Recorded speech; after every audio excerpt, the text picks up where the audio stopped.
പ്രിയ സുഹൃത്തെ, ഞാനൊരു കാര്യം നിങ്ങളോട് ചോദിക്കട്ടെ. നമ്മൾ ഈ എന്തിനേയും ഒറ്റയടിക്ക് എതിർക്കുക എന്നുള്ളതല്ല. നമ്മൾ ഏത് ചർച്ചയ്ക്ക് നമ്മൾ പോവുകയാണെങ്കിലും അത് ആധികാരികമായിട്ട് കുറച്ച് പഠിച്ചിട്ട് വേണം പോവാൻ. അല്ലാതെ വെറുതെ ചുമ്മാ പോവരുത്.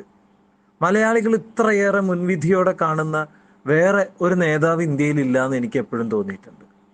ഇദ്ദേഹം ചെയ്യുന്ന കാര്യങ്ങൾ, നരേന്ദ്രമോദിയാണ് ഉദ്ദേശിക്കുന്നത്, ചെയ്യുന്ന കാര്യങ്ങൾ ഇനി എത്ര നല്ലതായാലും ശരി ഒരിക്കലും അംഗീകരിക്കൂല മലയാളികൾ. ആ നിലപാടിൽ നിൽക്കുന്ന ജനങ്ങളാണ് ഭൂരിഭാഗം ഉള്ളത്. മലയാളികൾ മലയാളികൾ ഓർക്കാത്തതും എന്നാൽ ഇദ്ദേഹത്തിന് സ്വന്തമായതുമായ ചില വിപ്ലവ നേട്ടങ്ങൾ ഉണ്ടായിട്ടുണ്ട് ഭാരതത്തിൽ. നിങ്ങൾക്കറിയോ, ഈ സ്വാതന്ത്ര്യാനന്തരം 75 വർഷം 76 വർഷമായിട്ടും ഈ ഇത്രയും 9 കൊല്ലം കൊണ്ട് ഉണ്ടാക്കിയെടുത്തിട്ടുള്ള ഒരു മാറ്റമുണ്ട് ഭാരതത്തിൽ. അത് കാണാതെ പോയിക്കൂടാ. ഞാൻ ഈ പറയുന്നതിന് നിങ്ങൾ ഉത്തരം പറയണം. നോക്കൂ, ഡിജിറ്റൽ ട്രാൻസാക്ഷൻ ഇപ്പം എന്താ ഇന്ത്യയുടെ അവസ്ഥ? നമ്പർ 1 പൊസിഷനിലാണ്. ഒരു ഫോൺ കൊണ്ട് മാത്രം പണമിടപാട് നടത്താൻ പറ്റുന്നതും ഏറ്റവും കൂടുതൽ പണമിടപാട് നടത്തുന്നതുമായ രാജ്യം ഇപ്പം ആരാണ്? നിങ്ങൾ ആലോചിച്ച് നോക്കൂ, ഇന്ത്യ ആണ്. നമ്മൾ മറക്കരുത് ആ കാര്യം. വഴിയോര കച്ചവടക്കാർ മുതൽ ഷോപ്പിംഗ് മാളിൽ വരെ ജിപേ, QR കോഡ് ഇത് കാണാൻ പറ്റുന്നില്ലേ? പറ്റില്ല എന്ന് പറയുന്ന നേതാക്കളൊക്കെ നമുക്ക് ഉണ്ടായിരുന്നു. ഈ കാര്യത്തിൽ അമേരിക്കയോ ചൈനയോ വികസിത രാജ്യങ്ങളോ പോലും ഇന്ത്യയുടെ 7 അയലത്ത് ഇപ്പോൾ വരുന്നില്ല. നമ്മൾ ആലോചിച്ചു, ഇത് വെറുതെ ഒരു ചെറിയൊരു കാര്യമാണോ? അത് ചെറിയൊരു കാര്യമാണോ? അതുപോലെ നിങ്ങൾ നോക്കൂ, ഈ പെൺകുട്ടികൾക്ക് 1 രൂപയ്ക്ക് സാനിറ്ററി പാഡ് കൊടുക്കുക എന്ന് പറഞ്ഞാൽ അത് ഒരു ഒരു രാജ്യത്തിന് ചിന്തിക്കാൻ പോലും പറ്റില്ല. സ്വാതന്ത്ര്യദിന പ്രസംഗത്തിൽ ആദ്യമായിട്ട് ഈ ആർത്തവത്തെക്കുറിച്ച് പറഞ്ഞ പ്രധാനമന്ത്രി നരേന്ദ്രമോദി മാത്രമാണ്. സാനിറ്ററി പാഡിന്റെ വില കൂടിയത് കാരണം ദരിദ്രരായിട്ടുള്ള പെൺകുട്ടികൾ വിദ്യാഭ്യാസം നിർത്തുന്നത് ഇന്ത്യയിൽ അന്ന് പതിവായിരുന്നു. 9 കൊല്ലം മുന്നത്തെ കാര്യം പറഞ്ഞു. അതിനൊരു പരിഹാരമായിട്ടാണ് 1 രൂപയ്ക്ക് സാനിറ്ററി പാഡ് കൊടുത്തത്. ഈ തുണി വെച്ച് കെട്ടിയിട്ടും പാവപ്പെട്ട പെൺകുട്ടികൾ ഈ രക്തത്തിൽ കുളിച്ച് കിടക്കുന്ന അവസ്ഥയൊക്കെ ഉണ്ടായിരുന്നു, ഒരു രക്ഷയില്ലാതെ. അതൊരു വിപ്ലവ മാറ്റാണ് ഉണ്ടായത്. നമ്മൾ മനസ്സിലാക്കാതെ പോവരുത്. ശൗചാലയം എല്ലാവരും കളിയാക്കുന്നില്ലേ? മെട്രോ സിറ്റികൾ മുതൽ ഗ്രാമങ്ങളിൽ വരെ വെളിയിട വിസർജനം നടത്താനുള്ള പ്രധാന കാരണം എന്തായിരുന്നു? ശൗചാലയങ്ങളില്ലാത്തതായിരുന്നു. സ്വച്ഛ ഭാരത് എന്ന് പറയുന്നതിന്റെ കീഴിൽ 9 കോടി ശൗചാലയങ്ങളാണ് പണിതത്. ഇപ്പൊ പുതിയ അറിവ് വന്നിട്ടില്ല. അതും കൂടെ വന്നു കഴിഞ്ഞാൽ എനിക്ക് തോന്നുന്നൊരു 16-15 കോടിയോളം ശൗചാലയങ്ങൾ പണിത് കഴിഞ്ഞിട്ടുണ്ടാവും. നമ്മൾ വെറുതെ ചിന്തിച്ചു നോക്കൂ. നിങ്ങൾ ഈ നരേന്ദ്രമോദി വരുന്നതിന്റെ മുമ്പ് റെയിൽവേ ട്രാക്ക് നോക്കിയിട്ടുണ്ടോ? നിങ്ങൾ റെയിൽവേ ട്രാക്ക്, ലോകത്തെ ഏറ്റവും വലിയ കക്കൂസ് എന്ന് പേര് കേട്ട ഇന്ത്യൻ റെയിൽവേയിലെ 99% ട്രെയിനുകളും ഇന്ന് ബയോ ടോയ്ലറ്റായി മാറിക്കഴിഞ്ഞില്ലേ? വൃത്തിയുള്ള റെയിൽവേ, അതല്ലേ നമ്മുടെ ഉദ്ദേശം? 90% ഇടത്തും ഇത് ബയോ ടോയ്ലറ്റ് കാണാൻ സാധിക്കുന്നില്ലേ? വന്ദേ ഭാരത് പോലുള്ള പുതിയ ട്രെയിൻ നമ്മൾ തന്നെ ഉണ്ടാക്കി നമ്മൾ തന്നെ ഇറക്കുന്നു. പുറമേയുള്ള ഒരു രാജ്യത്തിനും അതിൻ്റെ അവകാശം കൊടുക്കുന്നില്ല. ഇത് ഭാരതത്തിൻ്റെ ഏറ്റവും മഹത്തായ കാര്യമല്ലേ? അതുപോലെ നമ്മൾ ചിന്തിക്കാൻ പോലും പറ്റാത്ത എക്സ്പ്രസ് ഹൈവേസ് ഇല്ലേ? 14 വരിയുള്ള ഡൽഹി മീററ്റ് എക്സ്പ്രസ് വേ മുതൽ 8 വരിയുള്ള ഇലാവേറ്റഡ് എക്സ്പ്രസ് ഹൈവേ വരെ ഇന്ത്യക്ക് ഇന്ന് സ്വന്തമാണ്. കേരളമടക്കം ഭൂരിഭാഗ സംസ്ഥാനങ്ങളിലും റോഡ് നിർമ്മാണം റോക്കറ്റ് വേഗത്തിലാണ് പോണത്. നരേന്ദ്രമോദി വരുന്നതിന് മുൻപ് ഒരു ദിവസം 35 കിലോമീറ്റർ വർക്ക് നടന്നിരുന്നെങ്കിൽ, 35 മീറ്ററാണ് വർക്ക് നടന്നിരുന്നെങ്കിൽ ഇന്നത് 110ആയി. ഇപ്പൊ 130 വരെ ചെയ്യുന്നുണ്ട്. രാവും പകലും ഇല്ലാത്ത രീതിയിലല്ലേ പ്രവർത്തിക്കുന്നത്?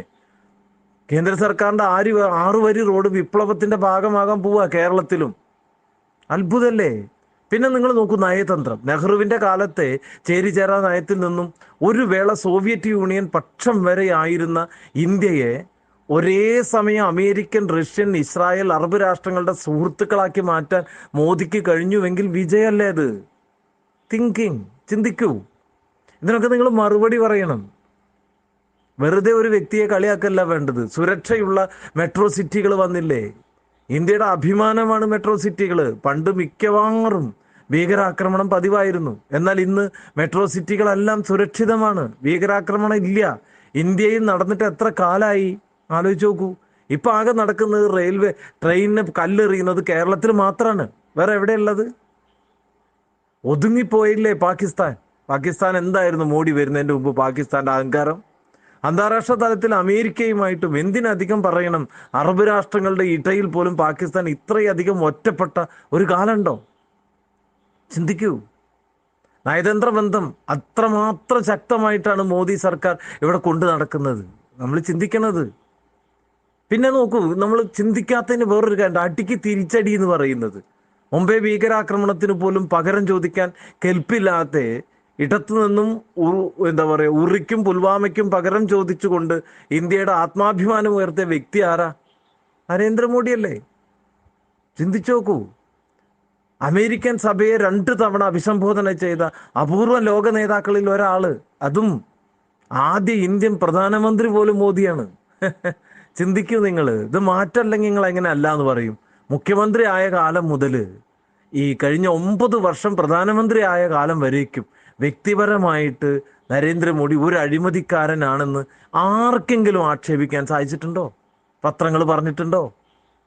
മാത്രമല്ല, ഇദ്ദേഹത്തിന്റെ ബന്ധുക്കൾ എല്ലാവരും എന്നും സാധാരണക്കാരാണ്. ഒരാളെ പോലും പ്രധാനമന്ത്രിയുടെ വസതിയിൽ താമസിപ്പിക്കാറുമില്ല. സ്വന്തം അമ്മയെ പോലും ഒരു തവണയാണ് കൊണ്ടുവന്ന് കാണിച്ചു കൊടുത്തത് അമ്മയ്ക്ക് പാർലമെന്റ് ഒരു തവണ. നിങ്ങൾ ഇതിനു മുമ്പ് ഭരിച്ചിരുന്ന ആളുകൾ നോക്കുക, അവരൊക്കെ മണിമാളികയിലാണ് താമസിക്കുന്നത്. ഇപ്പോഴും മണിമാളികയിൽ അവരെ മക്കൾക്കും മരുമകൾക്കും സമ്പാദിച്ച് കൂട്ടിക്കൊടുത്തിരിക്കുകയാണ്. കാശ്മീർ സ്വന്തമാക്കിയില്ലേ? 370 എടുത്തു കളഞ്ഞില്ലേ? ഭീകരാക്രമണം ഇല്ലാതാക്കിയില്ലേ? ചരിത്രത്തിലെ ഏറ്റവും കൂടിയ അളവിൽ സഞ്ചാരികൾ കഴിഞ്ഞ 2 വർഷം കാശ്മീരിൽ എത്തി തുടങ്ങിയില്ലേ? അറബ് രാഷ്ട്രങ്ങളായിട്ടുള്ള 6 രാജ്യങ്ങളടക്കം 14 രാജ്യങ്ങളുടെ ഉയർന്ന സിവിലിയൻ ബഹുമതി കിട്ടിയ ഏക പ്രധാനമന്ത്രി നരേന്ദ്രമോദിയാണ്. ഇതൊരു റെക്കോർഡാണ് സുഹൃത്തെ. മറ്റൊരു ഇന്ത്യൻ പ്രധാനമന്ത്രിക്കും 14 എണ്ണം കിട്ടിയിട്ടില്ല എന്നുള്ളത് മനസ്സിലാക്കൂ. ഗർഭിണികൾക്ക് 5000 രൂപ, കർഷകർക്ക് 6000 രൂപ, പാവങ്ങൾക്ക് ചികിത്സയ്ക്ക് 5 ലക്ഷം രൂപ വരെ സൗജന്യം, പെൺകുട്ടികൾക്ക് സുകന്യ സമൃദ്ധി, ഇതൊക്കെ നരേന്ദ്രമോദി കൊടുക്കുന്നതാണ്. ബലാത്സംഗം, കുട്ടികളുടെ പീഡനം തുടങ്ങി വധശിക്ഷ വരെ ഉറപ്പാക്കുന്ന നിയമപരിഷ്കാരം കൊടുന്നു. നോക്കൂ, പുതിയ IIT മുതൽ AIIMS വരെ, എയിംസ് വരെ എത്രണ്ണം, IITയും എയിംസും ഒക്കെ എത്രണ്ണാ വന്നിരിക്കുന്നേ. തകർന്നു കിടന്ന ആകാശവാണിയെ മൻ കി ബാത്തിലൂടെ പ്രേക്ഷകരെ തിരിച്ചു കൊണ്ടുവരാൻ കാണിച്ചൊരു ശ്രമം കണ്ടോ നിങ്ങള്? ആ ടൈമിൽ നിന്ന് ലോകം മുഴുവൻ മൻ കി ബാത്ത് കാണുകയാണ് റേഡിയോയിലൂടെ. ഇനി കുറ്റം പറയാൻ നമുക്ക് വേണമെങ്കിൽ 2 കുറ്റം പറഞ്ഞോളൂ. പെട്രോളും LPGയുടെയും വില, LPG ഇപ്പം 200 രൂപ കുറച്ചിട്ടുണ്ട്, എങ്കിലും അത് പറയാം. ഇതിൽ പെട്രോൾ ഡീസൽ വിലകൾ GSTയിലെ ഏറ്റവും ഉയർന്ന സ്ലാബായിട്ടുള്ള 28% ഉൾപ്പെടുത്തിയാൽ പോലും വെറും 60 രൂപയ്ക്ക് ഇന്ന് ജനങ്ങൾക്ക് കിട്ടും. എന്നാൽ ആ തീരുമാനത്തെ കേരളമടക്കം എല്ലാ സംസ്ഥാനങ്ങളും GST കൗൺസിൽ എതിർത്തില്ലേ? എതിർത്തത് കൊണ്ടാണ് അത് കുറയ്ക്കാത്തത്. അതിനാൽ ഉയർന്ന നികുതി നൽകി ജനങ്ങൾ പെട്രോൾ വാങ്ങിക്കുന്നു. ഇതിൽ ഏറ്റവും കൂടുതൽ നികുതി കിട്ടുന്നതും സംസ്ഥാനങ്ങൾക്കാണ്, കേന്ദ്രത്തിനല്ല. LPGയുടെ കേസിൽ GST ഉൾപ്പെടുത്തിയ സാധനമാണ്. കേന്ദ്ര സർക്കാർ നികുതി വെറും 2.5% ആണ്. അതായത് LPGയുടെ അടിസ്ഥാന വില എന്നത് സൗദി കമ്പനി വലിയ വിലക്കാണ് ഇന്ത്യക്ക് നൽകുന്നത്. ഇതിൽ സബ്സിഡി ഏർപ്പെടുത്തി വില കുറയ്ക്കാൻ മാത്രമാണ് ഏക പോംവഴി. അതുകൊണ്ടാണ് നിലവിൽ 200 രൂപ കുറച്ചതും അതുകൊണ്ടാണ് അല്ലേ? BPLക്കാർക്ക് 400 രൂപയും കുറച്ചിട്ടില്ലേ? ഇനി നിങ്ങൾ ചിന്തിക്കൂ, നമ്മൾ ഈ പറഞ്ഞ കാര്യങ്ങളൊക്കെ അക്ഷരാർത്ഥത്തിൽ കറക്റ്റ് അല്ലേ? ചിന്തിച്ചോളൂ. ഞാനിത് വെറുതെ പറയുന്നതല്ല. ഞാൻ ഈ പറഞ്ഞ കാര്യങ്ങൾക്ക് നിങ്ങൾക്ക് എന്തെങ്കിലും മറുപടി പറയാണ്ടെങ്കിൽ പറ. ചർച്ച എന്ന് പറഞ്ഞാൽ അതിന് വരുമ്പോൾ പരസ്പരം വ്യക്തിപരമായിട്ട് അധിക്ഷേപിക്കാനല്ല ചർച്ച. അതിനപ്പുറം നമുക്ക് എന്താ പറയുക, കൃത്യമായിട്ടുള്ള വിശകലനങ്ങൾ പറയാൻ വേണ്ടിയിട്ടാണ് ചർച്ച. ഇതിനൊക്കെ ഉത്തരം പറയാൻ നിങ്ങൾക്ക് സാധിക്കുമെങ്കിൽ പറയാം. ഇനി നിങ്ങൾ ഇതൊന്നും നടന്നിട്ടില്ലെങ്കിൽ നടന്നിട്ടില്ല എന്നുള്ളത് തെളിവ് സഹിതം ഒന്ന് കാണിക്കുക. നമസ്കാരം.